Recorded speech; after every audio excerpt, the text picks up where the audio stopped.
Shalom Bapak Ibu, selamat pagi. Puji nama Tuhan, di pagi hari yang indah ini kita bersama-sama mau beribadah dan kita akan memperingati hari di mana Tuhan kita naik ke surga, terangkat kembali ke surga. Mari kita mengawali ibadah kita pada pagi hari ini dengan menaikkan pujian dari NKB nomor 1, Hai Kristen Nyanyilah.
Mari jemaat yang dikasihi oleh Tuhan, kita membawa hati dan segenap keberadaan kita di hadapan Tuhan. Kita bersyukur hari ini kita boleh memperingati kenaikan Tuhan Yesus ke surga. Kita bersyukur Dia sudah mengalahkan maut, Dia sudah mengalahkan kuasa dosa, dan Dia naik untuk memberi tempat bagi kita di surga. Maka sekarang arahkanlah hatimu kepada Tuhan, dan sambil kita mengingat bahwa pertolongan kita adalah di dalam nama Yahweh, yaitu Bapa, Anak, dan Roh Kudus.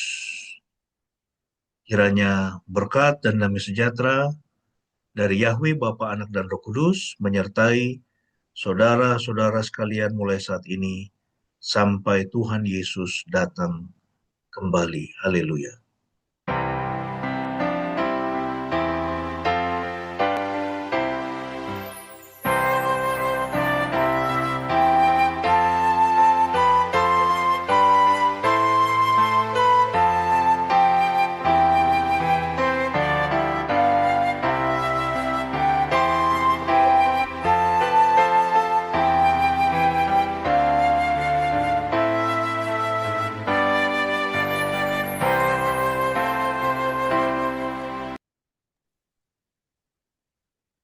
Firman Tuhan yang melandasi ibadah kita pada pagi hari ini terambil dari Kisah Para Rasul pasal 1 ayatnya yang ke-11.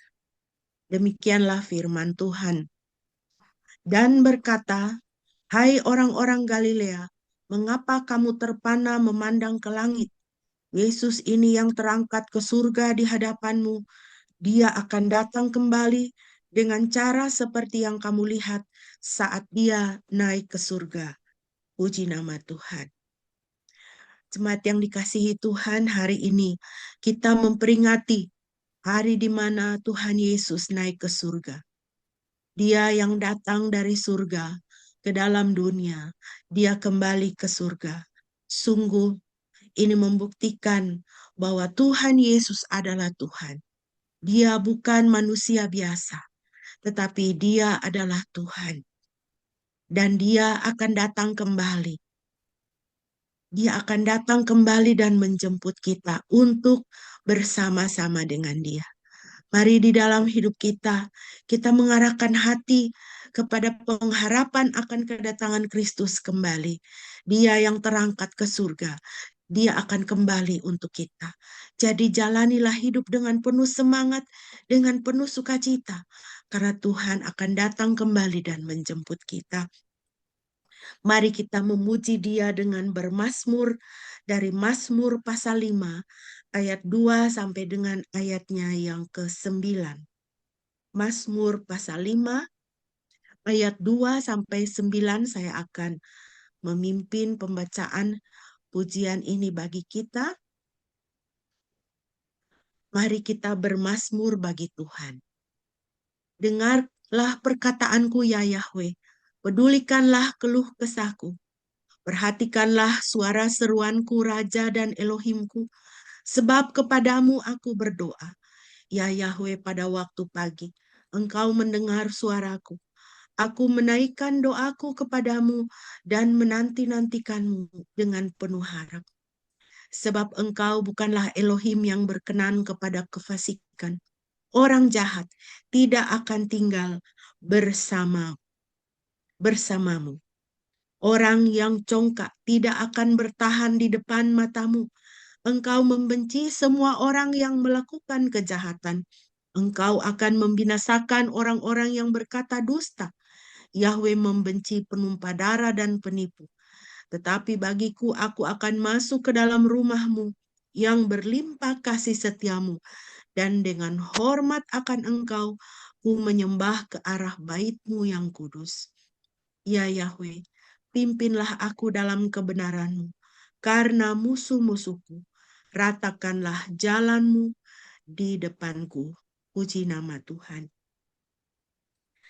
Bersama dengan pemazmur, kita mau katakan kepada Tuhan, ya Tuhan, ya Yahweh, pimpinlah aku dalam kebenaran. Biarlah hidup kita senantiasa dipimpin oleh kebenaran firman Tuhan. Dia menjadi pegangan dan landasan di dalam kehidupan kita. Kita akan merenungkan kebenaran firman Tuhan. Mari kita menaikkan pujian dari NKB 120. Tiada lain landasanku.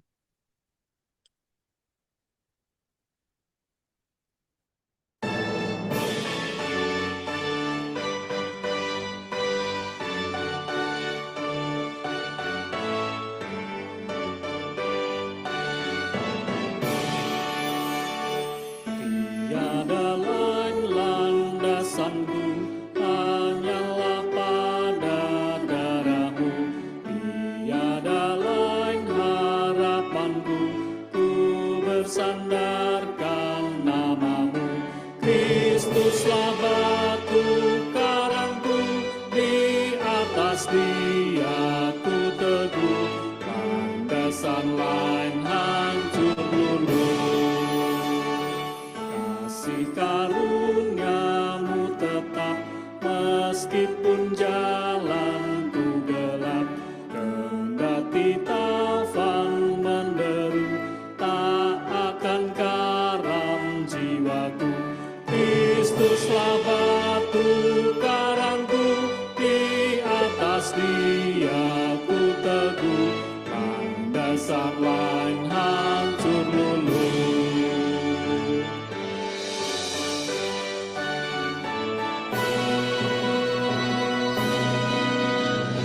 Janjian dan darah-Mu menjadi dasar hidupku. Walau segalanya rebah, perlindunganku Tuhanlah. Kristuslah batu karangku, di atas Dia ku teguh, landasan lain hancur luluh.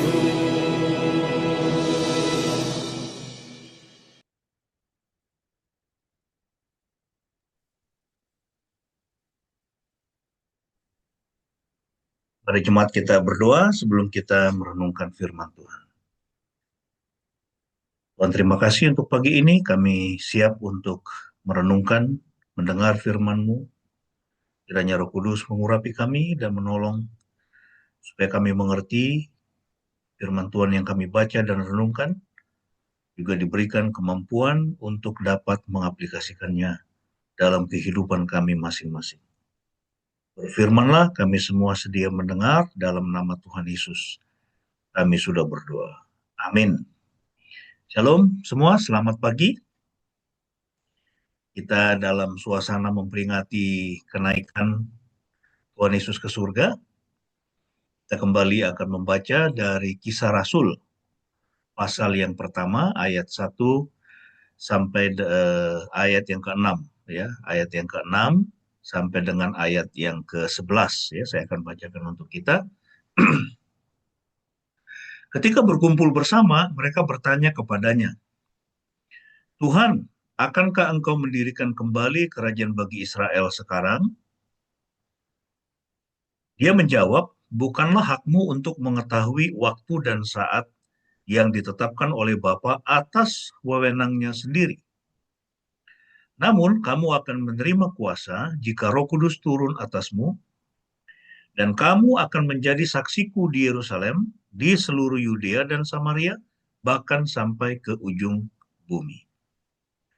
Setelah mengatakan hal-hal itu, terangkatlah dia di depan mata mereka, dan awan menutupinya dari pandangan mereka. Sementara mereka terpana memandang ke langit, saat dia naik, tampaklah dua malaikat dengan pakaian putih berdiri di dekat mereka. Dan berkata, hai orang-orang Galilea, mengapa kamu terpana memandang ke langit? Yesus ini yang terangkat ke surga di hadapanmu, dia akan datang kembali dengan cara seperti yang kamu lihat saat dia naik ke surga. Ya, puji Tuhan untuk pembacaan firman Tuhan pada pagi hari ini.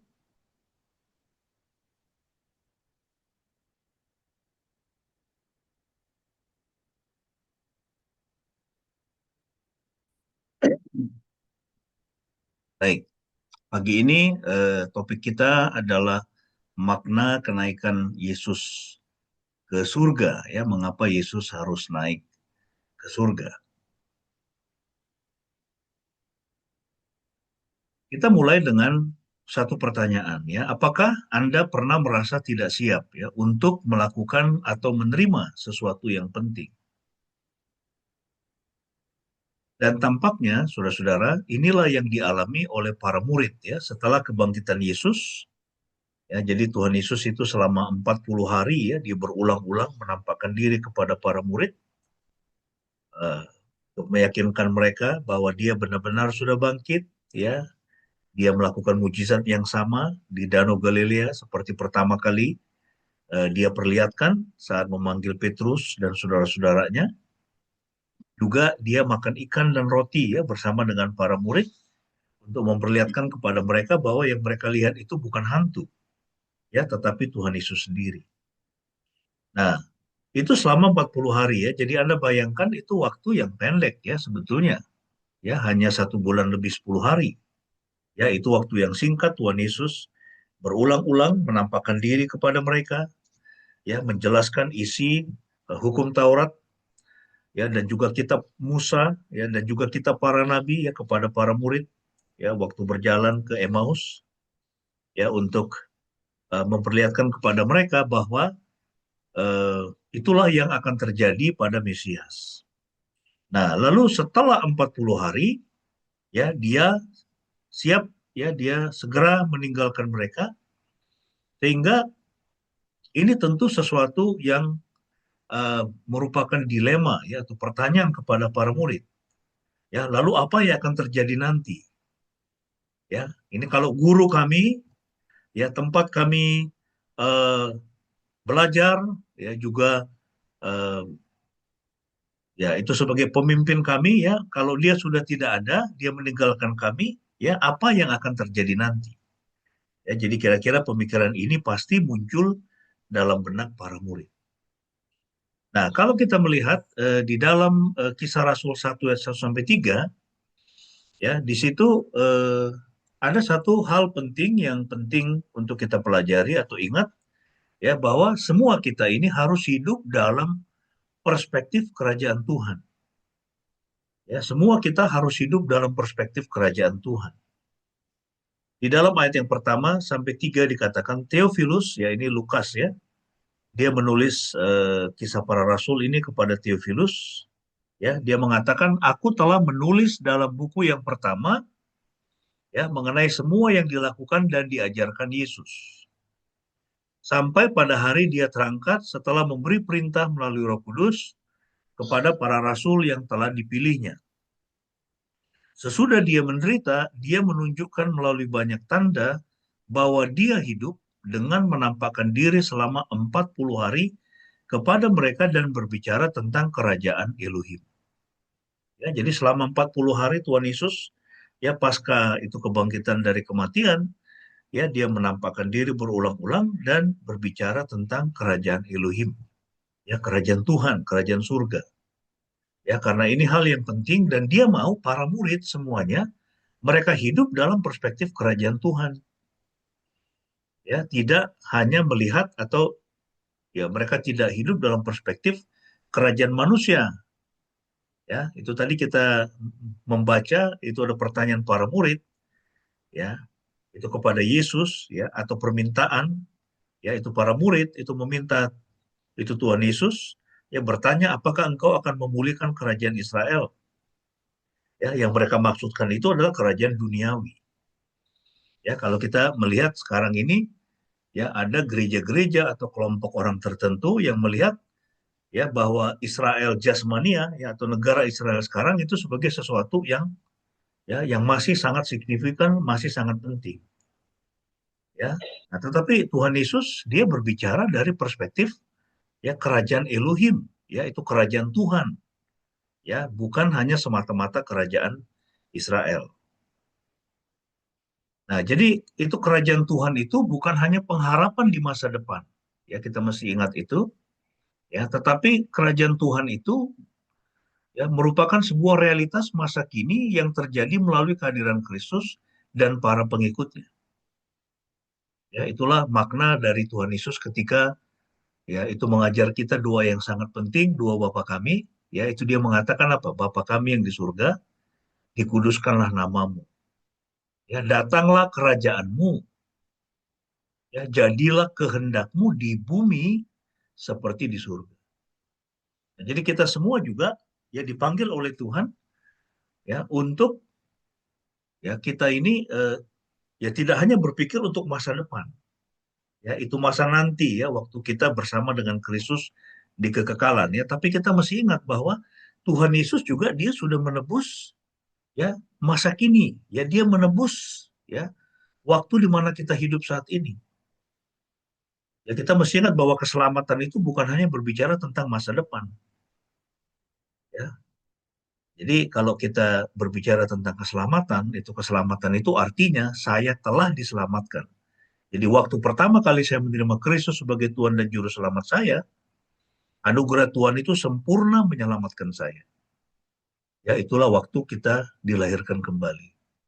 Ya, lalu kemudian saya telah diselamatkan, lalu kemudian saya sedang diselamatkan, itu berbicara tentang masa kini. Ya, bahwa kita juga terus ya Tuhan pakai ya untuk menghadirkan kerajaan Tuhan di atas muka bumi ini melalui apa? Melalui pekabaran Injil. Melalui apa? Melalui karya-karya nyata. Ya, jadi kita tidak boleh itu bersikap masa bodoh melihat ya itu kalau ada ketidakbenaran ya di dalam dunia ini ya atau di negara kita, kita tidak boleh bersikap masa bodoh. Ya, ini kita prihatin kemarin di Bekasi ya, itu kita lihat sampai 25.000 orang berebut sampai mereka ribut sampai ada yang pingsan itu kan untuk mendapatkan itu pekerjaan yang disediakan sebanyak 2.000 dari berbagai perusahaan. Anda bisa bayangkan ya pengangguran sekarang itu luar biasa. Dan di Semarang juga seperti itu ribuan-ribuan orang sekarang. Sehingga kita ini sebagai anak-anak Tuhan nggak bisa tinggal diam. Kita harus berpikir, ya apa yang bisa kita lakukan. Ya walaupun ya itu dikatakan tangan kita ini pendek, Ya, tapi kita harus mengusahakan sesuatu. Saya melakukan itu. Ya, itu saya menjaga ini bagaimana orang-orang desa mereka tidak perlu pergi ke kota. Ya, kita ajari mereka beternak kambing untuk memberdayakan lahannya. Ya, dan puji Tuhan terus berkembang, berkembang, berkembang. Ya, nah, jadi kita juga harus bisa ya eh, memperlihatkan karya-karya nyata ya sebagai anak-anak Tuhan.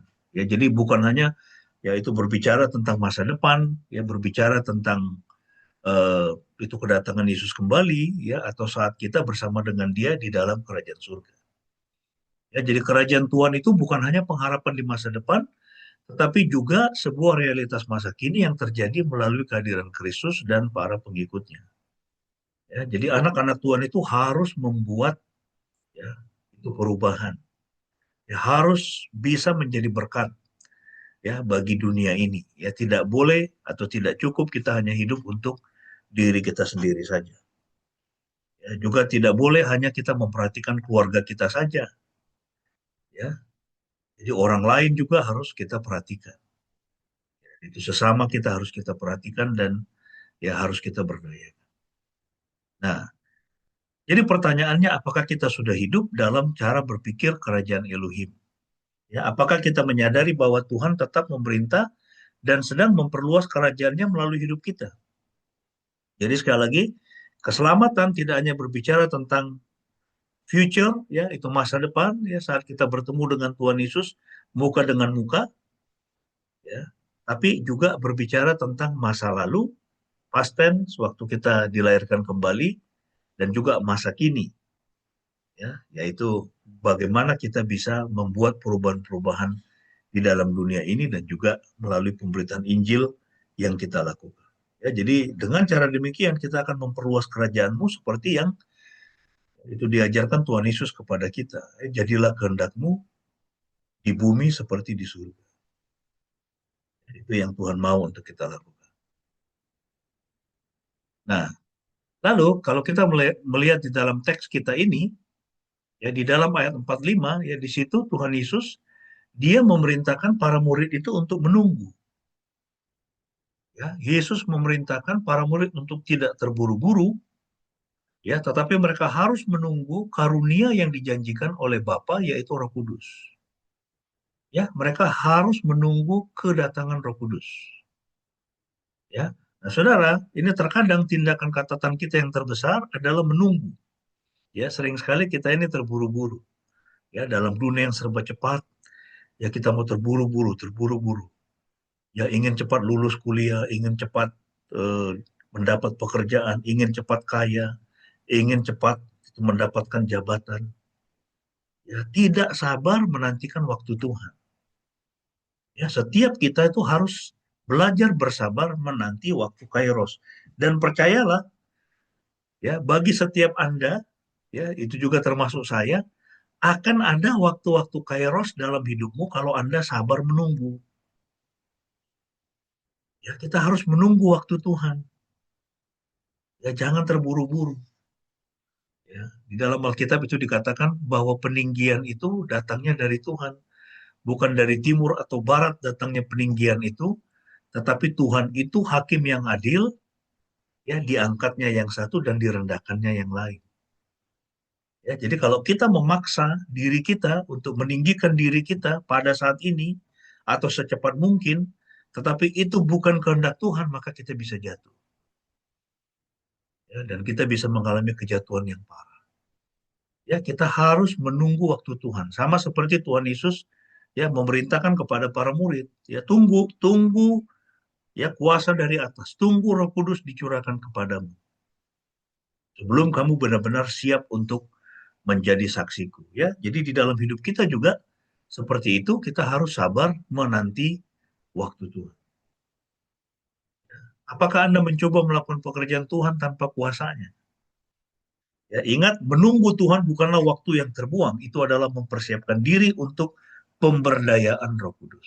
Ya, ini kita berbicara tentang hal rohani. Ya, saya bisa menjelaskan ini dari sisi perkambingan. Menunggu, ya itu sangat penting. Ya, Minggu ini kita baru kedatangan tanggal 20 kemarin. Ya, itu pertama kali anaknya Mustafa itu. Ya, itu Mustafa kita beli umur 3 bulan setengah. Harus sampai 1,5 tahun dulu usianya baru dia bisa jadi pejantan.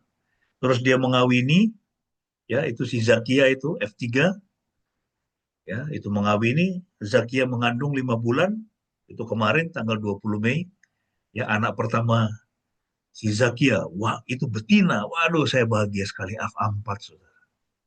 Ya, itu bisa lihat itu di situs Kandang Nuri. Cantik sekali seperti si Mustafa.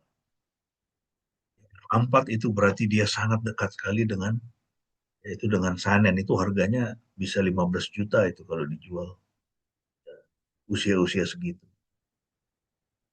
Jadi Anda bisa lihat ya, ini waktu menunggu ya, makanya yang mau investasi di kambing ya, itu seperti Bu Debi, ya, itu Bu Vera, ya kan, itu mamanya itu Joseph ya, dulu itu, itu kapan 3 tahun lalu kan, itu mulai dengan satu kambing, ya sekarang sudah jadi 4. Nah, sudah jadi 4 dan betinanya ada 3.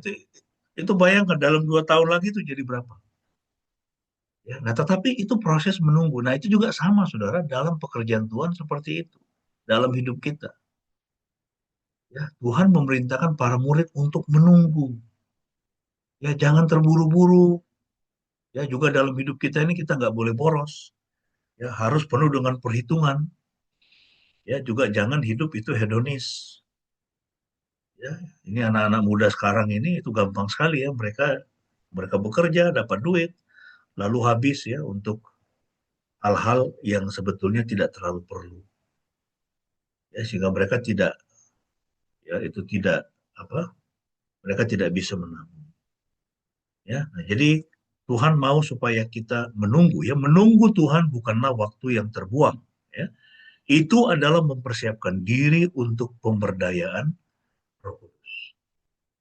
Nah, lalu kemudian ayat 6 sampai ayat yang ketujuh di situ kita bertemu dengan para murid yang bertanya kepada Tuhan Yesus sebelum dia naik ke surga. Ya, mereka bertanya kepada Yesus, Tuhan maukah engkau pada masa ini memulihkan kerajaan bagi Israel? Ya, Tuhan Yesus berbicara tentang ya perkara-perkara rohani, perkara-perkara surgawi, ya supaya mereka hidup dalam perspektif ya eskatologis, ya perspektif kekekalan, ya itu perspektif kerajaan Tuhan, ya tetapi mereka pemikirannya masih earthly, ya masih duniawi. Ya, itu mereka bertanya, Tuhan maukah engkau pada masa ini memulihkan kerajaan bagi Israel? Ya, itu saya menemukan ya, itu ada gereja-gereja, ada hamba Tuhan tertentu yang mereka itu masih sangat ya itu condong sekali ya untuk membela Israel sebagai bangsa.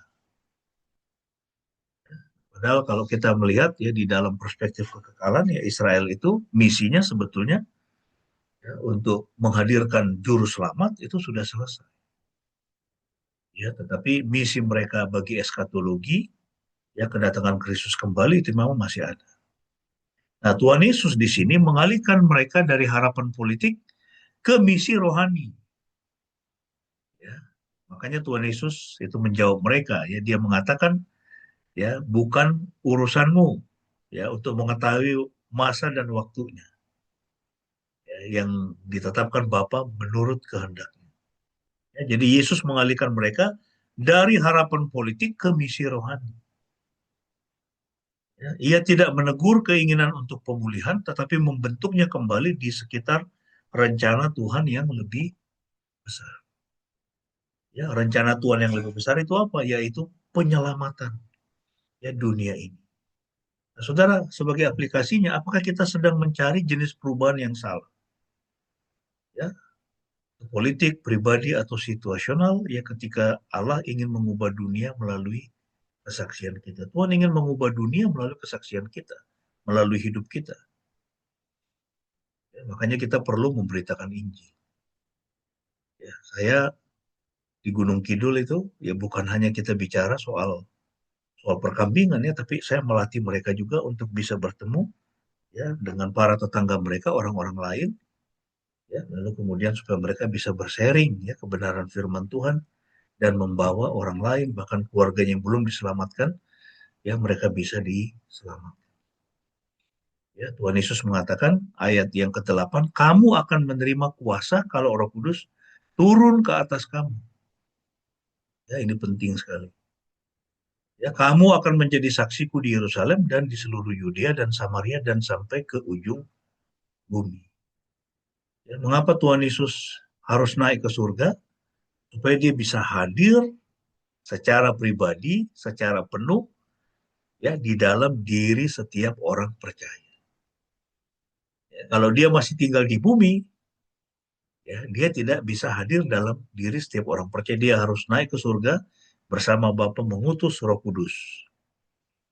Ya, dan Roh Kudus dia tidak dibatasi oleh waktu, materi, dan ruang.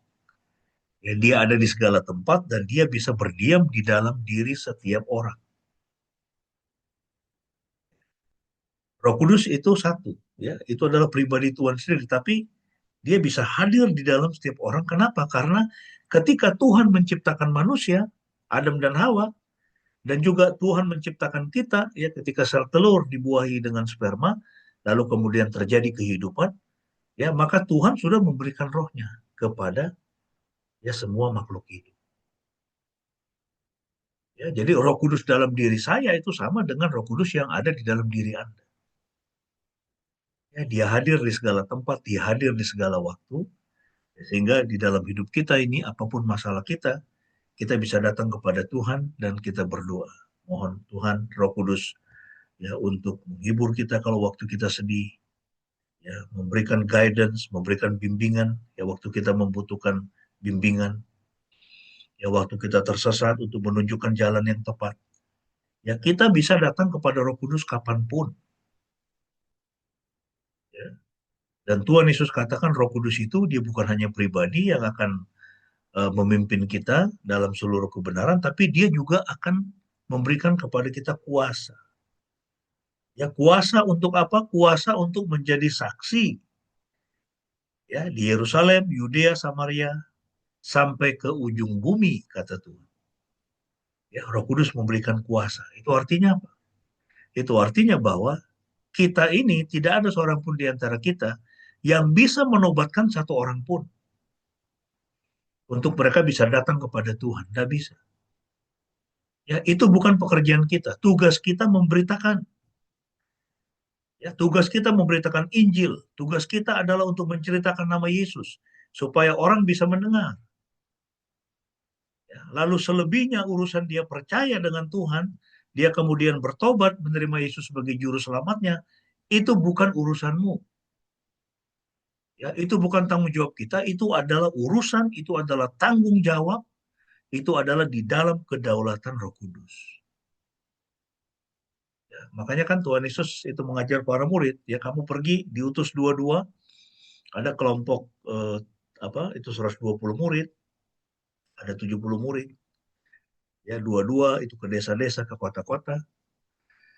Lalu dia bilang kalau mereka menerimamu, itu menyambutmu, ya itu masuklah, itu apa itu ke dalam rumahnya dan tinggal bersama dengan mereka. Tapi kalau kota itu atau desa itu atau orang itu tidak mau menerimamu, Yesus katakan kebaskanlah, ya, itu kebaskanlah, bahkan kebaskanlah debu dari kakimu. Ya, kau sudah memberitakan Injil, itu ditolak, gak masalah. Ya, karena kita tidak bisa menobatkan satu orang pun. Ya, itu adalah pekerjaan Roh. Nah, saudara, ayat ini adalah kunci ya dari seluruh kitab Kisah Para Rasul yang berapa minggu ini kita pelajari. Ya, Kisah Para Rasul itu berbicara tentang bagaimana Roh Kudus bekerja melalui para murid. Kalau keempat Injil itu berbicara bagaimana Roh Kudus bekerja ya di dalam diri Tuhan Yesus, ya atau bersama dengan Tuhan Yesus, mendampingi Tuhan Yesus ya di dalam pelayanannya.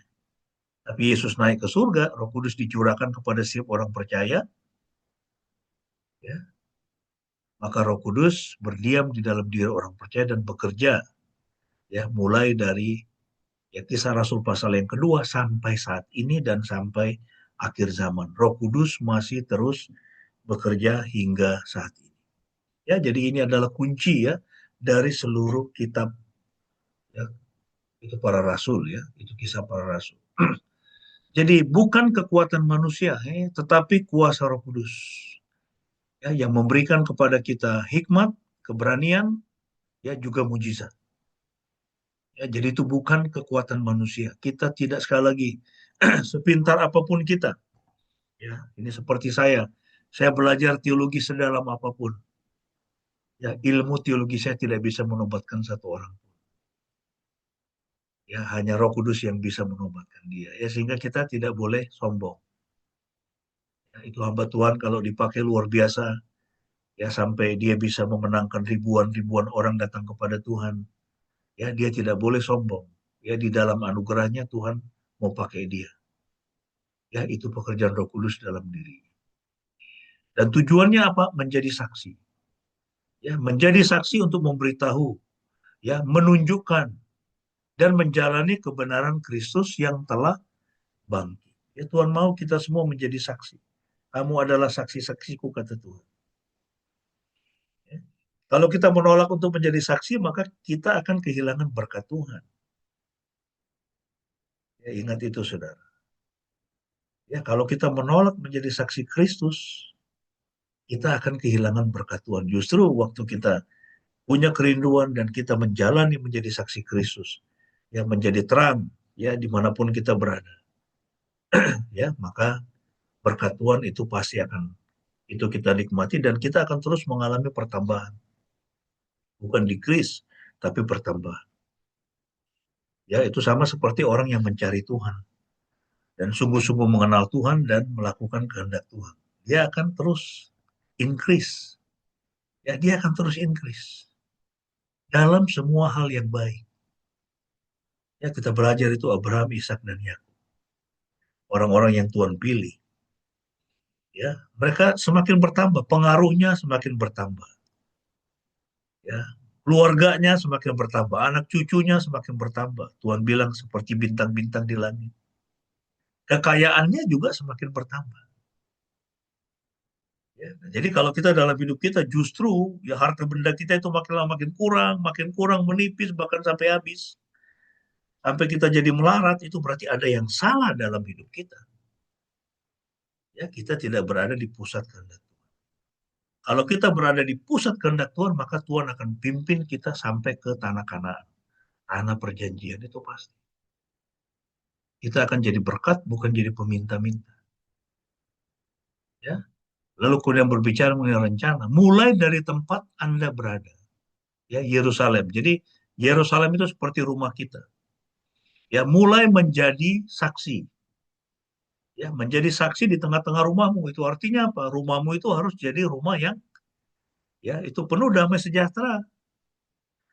Ya, bukan jadi itu sarang percekcokan, ya itu sarang kemarahan, tidak boleh seperti itu.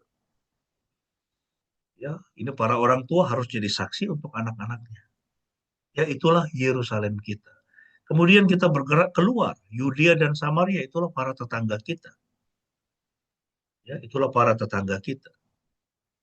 Ya, ini kalau kami di komplek Pertamina, itulah para tetangga kami harus juga bersaksi kehidupan kami ya ke mereka, lalu kemudian ya itu di Gunung Kidul, di Bantul, di Purworejo, di Cilacap, ya tempat-tempat pelayanan dan dimanapun, ya dan menjangkau semua orang sampai ujung bumi. Ya, ini saya dan Ibu Pendeta, kami pelayanan internet itu menjangkau sampai ke ujung bumi. Ya, itu yang baca artikel-artikel yang kami tulis ada dari Amerika, ada dari Rusia dan sebagainya, dari negara-negara Arab dan sebagainya. Ya kita bisa lihat ya. Ya, nah jadi semua kita bisa Tuhan pakai ya menjadi berkat. Nah, sekarang pertanyaannya, apakah hidup saya sudah dipenuhi dengan Roh Kudus? Apakah kita sudah hidup sebagai saksi? Dan ingat saudara, bahwa Roh Kudus dia memberi kuasa bukan hanya untuk pengalaman. Ya, bukan hanya untuk diri kita sendiri ya, untuk mengalami berkat-berkat Tuhan, ya, untuk diri kita sendiri tidak, tetapi untuk misi. Ya, Tuhan mengatakan kamu akan menjadi saksiku di Yerusalem, di Yudea sampai ke ujung bumi. Nah, sekarang pertanyaannya, mengapa Yesus harus naik ke surga? Ya, ada beberapa hal. Yang pertama, untuk menyempurnakan pelayanannya di bumi. Ya, jadi kalau dia masih tinggal di bumi, itu pelayanannya belum sempurna. Ya, dalam Yohanes 19:30, di situ firman Tuhan mengatakan, segera setelah Yesus mengecap anggur asam itu, dia berkata, sudah selesai, lalu dia menundukkan kepala dan menyerahkan rohnya. Sudah selesai, misinya sudah selesai. Kemudian dia bangkit dari kematian. 40 hari menampakkan diri. Ya, misi penebusan sudah selesai waktu Tuhan Yesus menyerahkan nyawa. Tapi dia harus bangkit, kenapa? Karena dia tidak berdosa. Dia adalah kurban yang sempurna, tanpa cacat celah. Ya, sehingga kematian tidak bisa mengikat dia untuk selama-lamanya, 3 hari, kemudian dia bangkit dari kematian,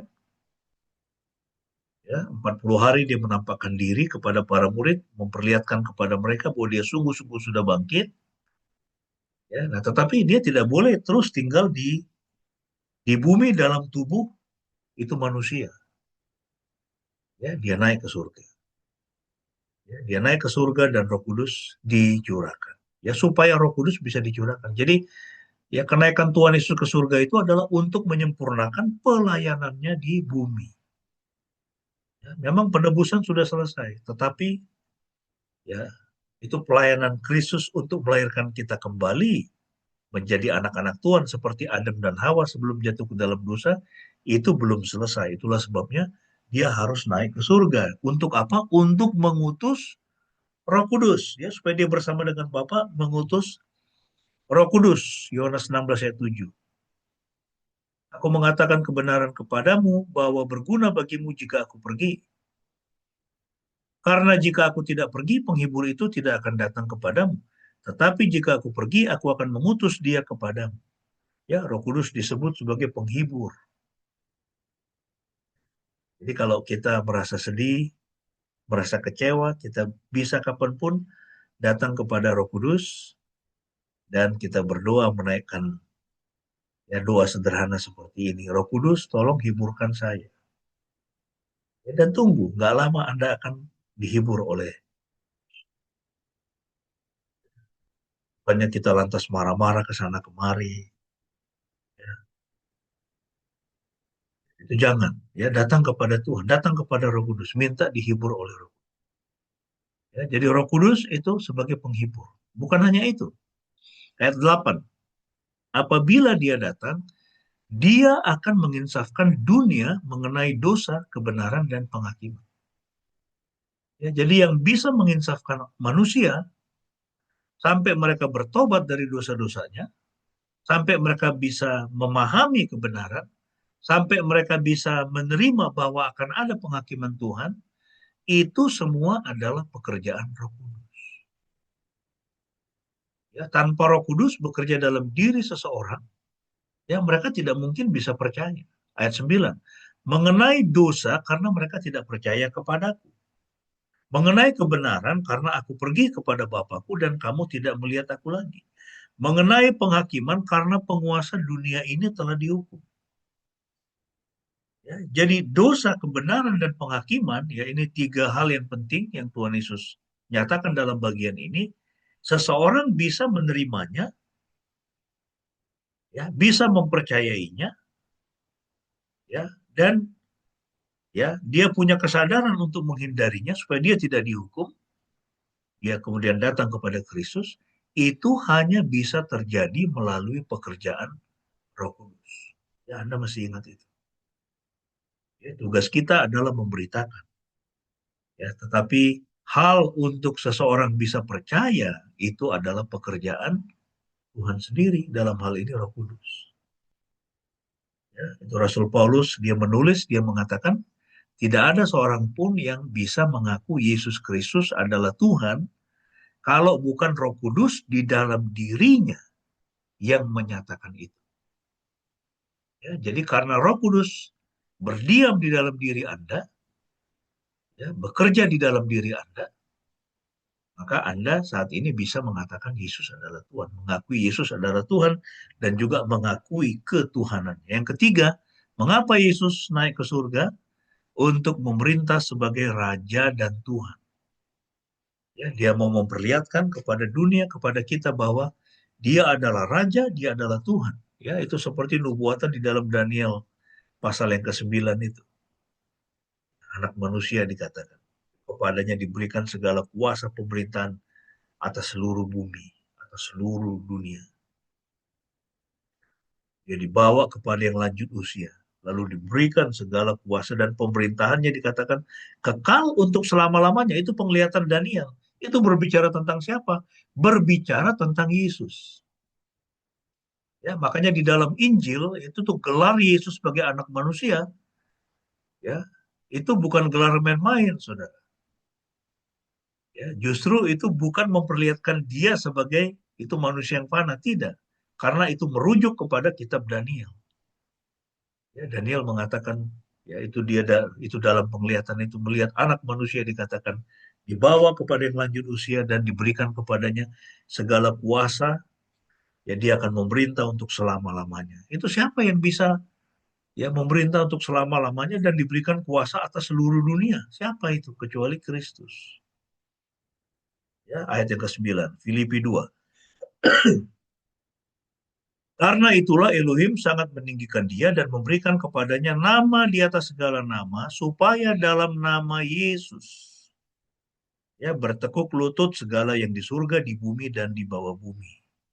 Ya, dan setiap lidah mengaku bahwa Yesus Kristus adalah Tuhan bagi kemuliaan Elohim Bapa. Ya, jadi Yesus naik ke surga supaya dia ya dapat memerintah sebagai Raja dan Tuhan atas seluruh alam semesta. Ya, seluruh dunia ini karena dia adalah Tuhan sendiri. Dan yang keempat, ya, itu mengapa dia naik ke surga? Supaya dia bersyafaat bagi kita. Ya, dia sebagai pembela kita. Ya, bersyafaat, ya, menaikkan dua-dua syafaat. Ayat yang 1 Yohanes 2 ayat 1. Anak-anakku, aku menuliskan hal-hal ini kepadamu supaya kamu tidak berbuat dosa. Tetapi jika seseorang telah berbuat dosa, ya ini maksudnya orang sudah di dalam Tuhan, sudah jadi anak Tuhan, tetapi ya kita masih hidup dalam daging ya. Jadi kita masih bisa jatuh ke dalam dosa. Ya kita memiliki pembela di hadapan Bapa, yaitu Yesus Kristus yang ya, He is our advocate. Ya, dia adalah pembela kita, dia adalah pengacara kita. Ya, dia membela kita di hadapan Bapa. Jadi kita tidak perlu takut terhadap apapun, ya termasuk tuduhan si setan, karena setan terus mendakwa, ya dia terus mendakwa kita di hadapan Tuhan. Nah, ini Bu Metan ini dia nggak layak, si Kora ini dia nggak layak, ya dia penuh dengan kelemahan. Ya, jadi setan itu Alkitab mengatakan di dalam Wahyu, setan mendakwa kita siang dan malam di hadapan Bapa, di hadapan tahta Tuhan. Ya, tetapi Yesus dia membela kita. Yesus dia memperlihatkan itu pengorbanannya, darahnya, bekas-bekas itu paku di tangannya di hadapan Bapa. Ya, dan dia mengatakan, ini loh saya sudah tebus. Ya, Metan saya sudah tebus, Korazon saya sudah tebus, Shen, semua kita sudah Tuhan sudah tebus. Ya, jadi kita menjadi orang yang suci, ya kita orang yang kudus. Ya dikatakan kudus, ya oleh karena apa yang Tuhan Yesus lakukan. Ya, jadi dia adalah pembela kita di hadapan Tuhan, ya di hadapan Bapa sendiri. Jadi dia bersyafaat bagi kita. Dan yang kelima, untuk menyediakan tempat bagi kita. Yesus naik ke surga untuk menyediakan tempat. Ya, jadi ya tempat di surga itu hal yang penting bagi Tuhan. Karena itu tempat yang spesial. Ya, itu tempat yang khusus. Ya, Yohanes 14 ayat 1. Janganlah gelisah hatimu sebagaimana engkau percaya kepada Elohim, percayalah juga kepada. Ya, Tuhan Yesus menghibur para murid dan pagi ini Tuhan Yesus menghibur kita. Ya, Tuhan Yesus memerintahkan kita, kamu tidak perlu gelisah. Ya, percaya kepada Elohim, percaya kepadaku. Ya, di rumah Bapakku ada banyak tempat tinggal, dan jika tidak demikian, tentu aku mengatakannya kepadamu, aku pergi untuk menyediakan tempat bagimu. Tuhan naik ke surga untuk menyediakan tempat bagi Anda dan saya.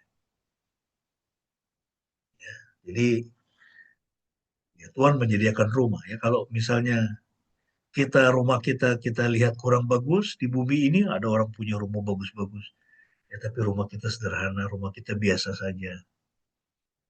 Ya, mungkin sesak dengan barang, ya, ya, tapi ingatlah bahwa Tuhan Yesus sudah menyediakan tempat yang indah, ya, tempat yang terbaik bagi kita.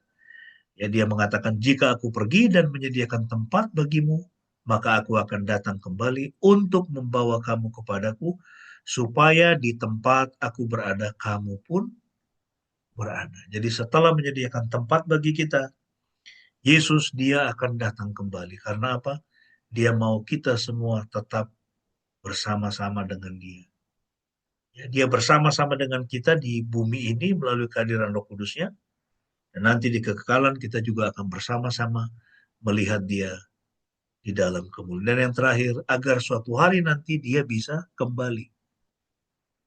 Ya, Kisah Rasul 1 ayat 11. Tuhan Yesus, ini apa? Ini malaikat ya. Itu para murid orang-orang Galilea.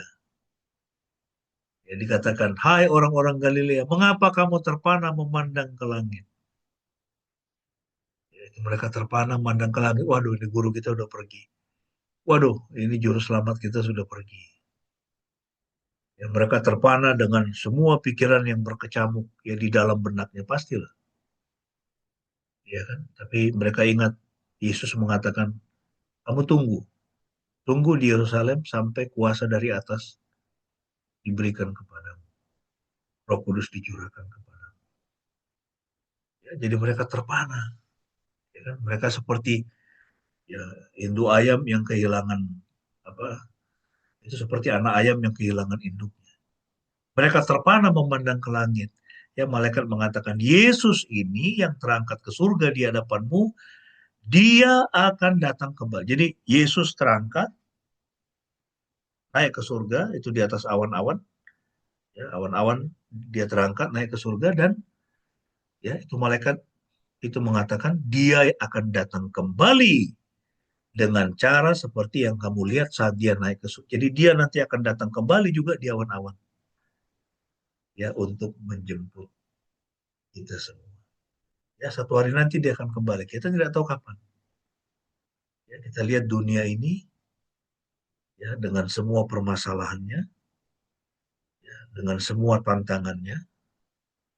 Ya, ada yang mengatakan dunia ini sedang berperang ini. Ya, sebetulnya perang dunia ketiga itu sudah terjadi. Ya, apakah ini nanti akan berujung pada itu perang Harmagedon, ya, perang yang terakhir? Ya, kita tidak tahu, kita tunggu saja. Tetapi kita mesti ingat bahwa pengharapan kita bukan ya ini atas dunia ini. Semua ini akan kita tinggal. Ya, jadi kalau semua ini akan kita tinggalkan, ya mari kita mulai berpikir dalam perspektif eskatologis. Ya, sambil menantikan kedatangan Kristus kembali, mari kita melayani Tuhan. Ya, mari kita menjadi berkat bagi sesama kita. Ya, mari kita mulai memikirkan apa yang bisa kita lakukan untuk membuat hidup orang lain lebih baik. Ya, dan ingat firman Tuhan katakan, ya, semakin banyak kau memberi, semakin banyak kau diberi. Ya, semakin banyak kau memberi, semakin banyak kau diberi. Tapi kalau Anda tidak pernah berpikir saya untuk memberi, ya itu bukan hanya masalah uang, saudara. Pemikiran kita, ya itu tenaga kita, perhatian kita. Ya kalau kita melakukan itu, ya, maka tidak ada alasan bagi Tuhan tidak memberkati hidup kita.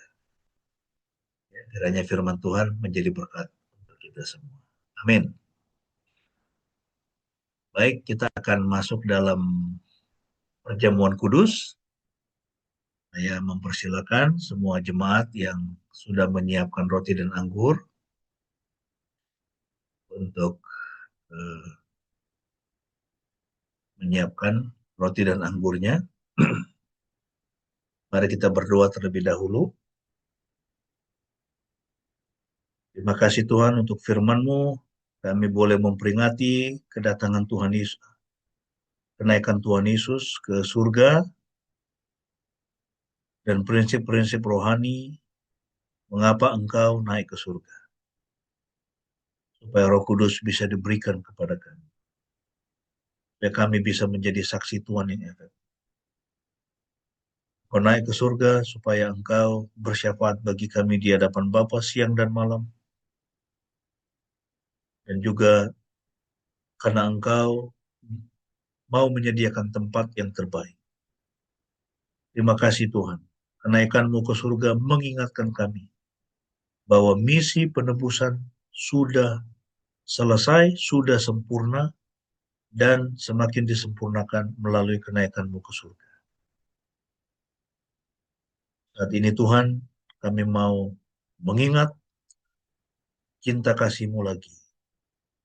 Bagaimana Engkau sudah mati menebus kami di atas kayu salib, dengan darah-Mu yang Engkau curahkan, dengan tubuh-Mu yang disesat, disiksa, supaya kami bisa mendapatkan hidup yang kekal, roti hidup dari surga, melalui tubuh dan darah, yang sebentar akan kami peringati bersama-sama. Berkati kami semua, layakkan kami menghampiri meja perjamuan kudus Tuhan. Dalam nama Tuhan Yesus kami. Amin. Mari jemaat yang dikasih oleh Tuhan, kita akan mengangkat roti dan anggur ya. Kita masuk dalam itu perjamuan kudus pada pagi ini.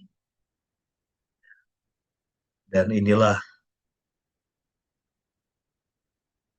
roti yang melambangkan ya, tubuh dari Tuhan Yesus. Pada malam sebelum Tuhan Yesus disalibkan, dia mengambil roti, kemudian dia memecah-mecahkannya dan dia berkata, inilah tubuhku yang diserahkan bagi kamu. Perbuatlah ini setiap kali kamu memakannya menjadi peringatan akan aku. Mari kita mengangkat roti di tangan kanan kita sambil kita mengingat tubuh Tuhan Yesus yang sudah diserahkan bagi kita. Makanlah dengan penuh ucapan syukur.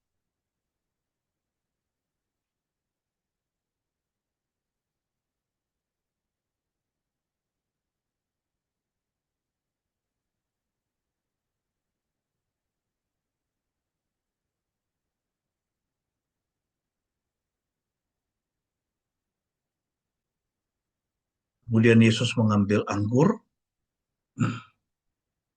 dan dia berkata kepada para murid, inilah darahku, darah perjanjian, darah anak domba yang diserahkan bagi kamu untuk penebusan dosa. Perbuatlah ini setiap kali kamu meminumnya menjadi peringatan akan aku. Mari kita mengangkat anggur di tangan kanan kita sambil kita mengingat darah Kristus yang sudah dicurahkan bagi kita. Minumlah dengan penuh pengucapan syukur.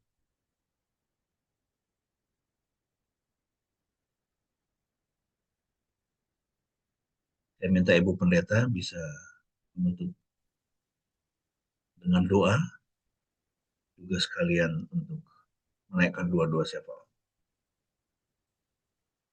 Mari Bapak Ibu kita bersatu hati, kita berdoa. Bapa di surga, terima kasih Tuhan untuk pagi hari ini kami boleh bersama-sama berkumpul beribadah untuk memperingati hari di mana Tuhan Yesus naik ke surga.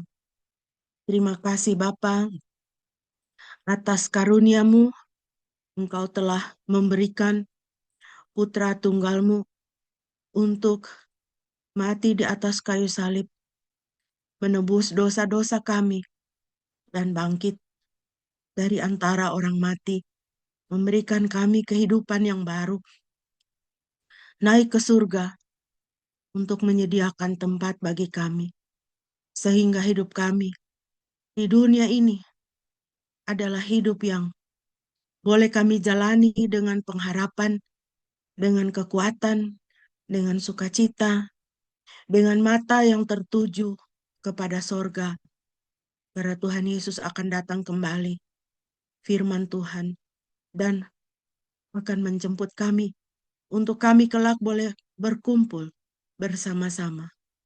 Terima kasih Bapa di dalam surga, berkatilah jemaat-Mu Tuhan pada pagi hari ini, dalam segala situasi kehidupan kami masing-masing. Biarlah jemaat-Mu boleh dikuatkan pengharapannya, diteguhkan kesaksiannya, dipulihkan kehidupannya, dan boleh memuliakan Tuhan di dalam pikiran, perkataan, dan perbuatan. Terpujilah Engkau Tuhan. Terima kasih Bapa.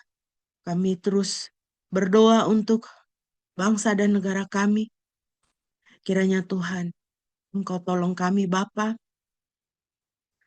Berkati, urapi para pemimpin kami, para pemimpin negara, para pemimpin gereja. Tuhan berkati. Biarlah menjadi sarana perpanjangan tangan Tuhan untuk melakukan pemulihan-pemulihan di tengah-tengah bangsa kami. Biarlah keadilan, hukum, damai sejahtera, keamanan, ketertiban boleh memerintah di tengah-tengah bangsa kami. Terima kasih Bapa di dalam surga. Kami menyerahkan setiap kami ke dalam tangan-Mu Tuhan, karena hidup kami hanyalah milik Bapa. Terima kasih Bapa di dalam surga. Terpujilah nama-Mu. Di dalam nama Yesus Kristus Tuhan dan Juru Selamat kami yang hidup dan menang, yang telah mengajarkan kami berdoa demikian. Bapa kami yang di surga, dikuduskanlah nama-Mu. Datanglah kerajaan-Mu, jadilah kehendak-Mu di bumi seperti di surga. Berikanlah kami pada hari ini makanan kami yang secukupnya. Dan ampunilah kami akan kesalahan kami, seperti kami juga mengampuni orang yang bersalah kepada kami. Dan janganlah membawa kami ke dalam pencobaan, tetapi lepaskanlah kami daripada yang jahat, karena Engkaulah yang mempunyai kerajaan dan kuasa dan kemuliaan sampai selama-lamanya. Amin. Bapak Ibu yang dikasihi Tuhan, mari kita bersama-sama akan mengucapkan pengakuan iman kita.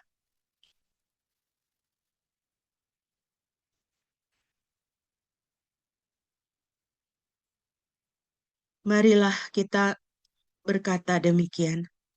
Aku percaya kepada Elohim, Bapa yang Maha Kuasa, Khalik langit dan bumi, dan kepada Yesus Kristus, Anaknya yang tunggal Tuhan kita, yang dikandung dari Roh Kudus, lahir dari anak darah Maria, yang menderita sengsara di bawah pemerintahan Pontius Pilatus, disalibkan, mati, dan dikuburkan, turun ke dalam kerajaan maut. Pada hari yang ketiga bangkit pula dari antara orang mati, naik ke surga, duduk di sebelah kanan Elohim, Bapa yang Maha Kuasa. Dan dari sana ia akan datang untuk menghakimi orang yang hidup dan yang mati. Aku percaya kepada Roh Kudus, gereja yang kudus dan persekutuan orang kudus, pengampunan dosa, kebangkitan tubuh, dan hidup yang kekal. Amin. Bapak Ibu yang dikasihi Tuhan, kita akan mengakhiri ibadah kita pada pagi hari ini. Dan sebelum kita menerima berkat dan doa penutup, mari kita kembali memuji Tuhan dari PKJ 185, Tuhan mengutus kita.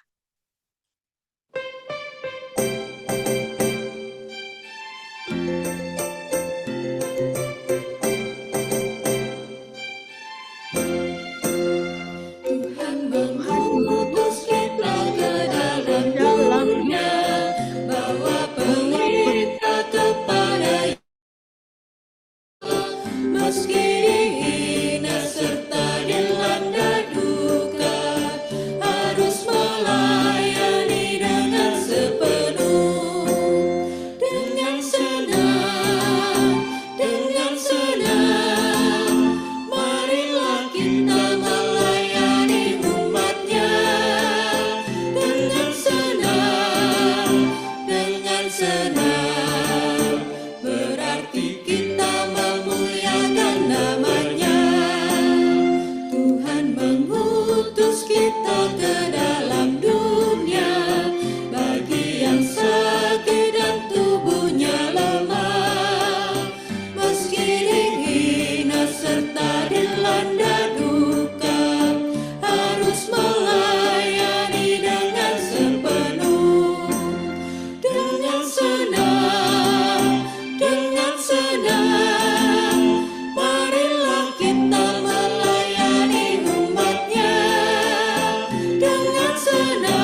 mengutus kita ke dalam dunia untuk yang miskin dan lapar berteluh, meski dihina serta dilanda duka, harus melayani dengan sepenuh. Dengan senang, marilah kita melayani umatnya. Dengan senang, berarti kita memuliakan namanya. Baik, mari kita mengakhiri ibadah kita pada pagi hari ini. Tuhan, terima kasih untuk hari ini kami boleh memperingati kembali kenaikan Tuhan Yesus ke surga. Jadi karena setiap kami, anak-anak-Mu, menjadi saksi Kristus melalui perbuatan, melalui perkataan, juga melalui tindakan-tindakan kami. Terima kasih ya Tuhan. Jemaat yang dikasih oleh Tuhan, sekarang arahkanlah hatimu kepada Tuhan dan terimalah berkat-Nya. Yahweh memberkati engkau dan memelihara engkau. Yahweh membuat wajah-Nya bersinar atasmu dan memberi engkau anugerah. Yahweh mengarahkan wajah-Nya kepadamu dan memberi engkau damai sejahtera. Pujilah Tuhan semesta.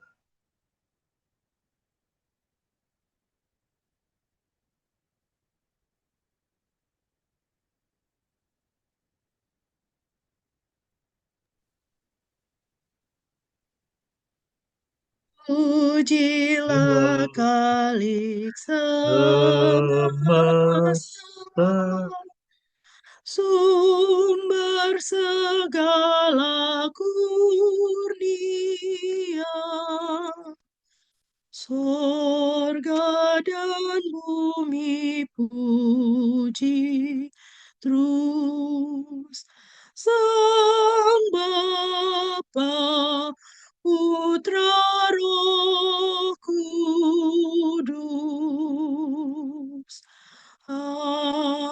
Amin.